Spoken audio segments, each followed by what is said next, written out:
एक मूरखपुर नाम का गांव था। वहाँ रहता था मन्नू नाई।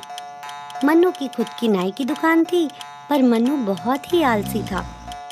एक दिन उसके पास एक आदमी आता है। अरे मन्नू भाई, जरा बाल काट दो। तनिक हम बिजी हैं, बाद में आइएगा।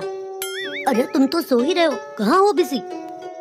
अरे कहाँ ना, बिजी हैं, बाद में आइएगा, जाइए यहाँ से। एक दिन मन्नू की पत्नी दुकान पर आई और उसने देखा कि हमेशा की तरह मन्नू सो रहा है। सुनो भैया, जरा बाल काट दोगे? हम तनिक बिजी हैं, जरा बाद में आइएगा। क्या बिजी बिजी लगा रखी है, सारे दिन सोते रहते हो, उठो और जाओ यहाँ से। अरे अरे भगवान, मार क्यों रही हो? अरे अरे ये क्या कर रही हो? मैं जाता हूँ, छोड़ो। अरे रुको, निकलो यहाँ से, और जब तक कुछ पैसे कमा कर नहीं लाते घर मत लौटना। बड़े आए बिजी वाले। हाँ। मन्नू ने अपना सामान उठा लिया और वो चल पड़ा। गांव से कुछ दूर जंगल में जब वो पहुंचा तो अपने आलसी स्वभाव के कारण उसने जंगल में कुछ देर आराम करने के बारे में सोचा।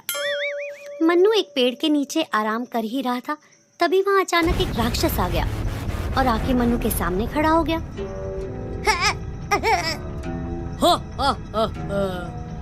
बहुत दिनों के बाद कोई इंसान हाथ आया है। आज मैं भरपेट खाना खाऊंगा। ये तो मुझे मार ही देगा। मन्नू, हिम्मत से काम ले, कुछ सोच मन्नू, कुछ सोच। तभी मन्नू को कुछ सूझा। देखो, तुम यहाँ से चले जाओ, हमसे पंगा ना लो। तुम जानते नहीं हम कौन हूँ। तुम एक इंसान हो और मैं तुम्हें खाने वाला हूँ। हम कोई सामान्य इंसान नहीं है, हम तुम्हारे जैसे राक्षसों की आत्मा पकड़ते हैं। आत्मा? अभी तक हमने 99 राक्षसों की आत्मा पकड़ी है और अब तुम्हारी पकड़ के पूरे हो जाएंगे 100। ये कैसे मुमकिन है? अभी दिखाता हूँ। अक्कड़ बक्कड़ बम्बे वो, राक्षस की आत्मा वश में हो। अक्कड़ बक्कड़ बम्बे वो, राक्षस की आत्मा वश में हो। ऐसा बोल मन्नू अपनी थैली से अपना आईना बाहर निकालता है और राक्षस को दिखाता है। राक्षस खुद की परछाई को अपनी आत्मा समझ लेता है और डर जाता है। मुझे माफ कर दो, मुझे माफ कर दो, मैं चला जाऊंगा, कृपया करके मेरी आत्मा मुझको लौटा दो। मैंने तो पहले ही कहा था। बताओ अब कौन हुआ ताकतवर?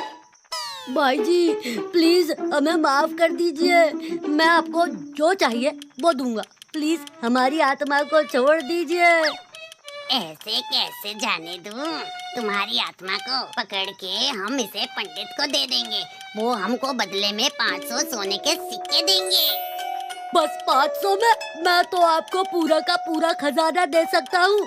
ये देखिए, इस पेड़ के नीचे बहुत सारा खजाना गड़ा हुआ है। अरे लेकिन इस खजाने को यहाँ से निकालेगा कौन? मैं निकालूंगा, आप जरा रुकिए। ये लीजिए आपका खजाना, आप सब ले जाइए। ये तो ठीक है, लेकिन ये बताओ कि इतना खजाना मैं अपने घर ले जाऊंगा कैसे? मैं ये खजाना आपके साथ आपके घर पहुंचा दूंगा। ठीक है। ये लीजिए, आपका घर आ गया। अभी तो मेरी आत्मा को छोड़ दीजिए। हाँ, क्यों नहीं, क्यों नहीं। रुको, अक्कड़ बक्कड़ बम्बे बो, राक्षस की आत्मा गायब हो। अक्कड़ बक्कड़ बम्बे बो, राक्षस की आत्मा गायब हो। और इस बार मन्नू ने अपने आईने की दूसरी बाजू की ओर राक्षस को दिखाया। ये देख राक्षस को लगा कि उसकी आत्मा मुक्त हो गई। शुक्रिया जी, आपका बहुत बहुत शुक्रिया। आगे से मैं कभी भी किसी इंसान को नहीं पकड़ूंगा।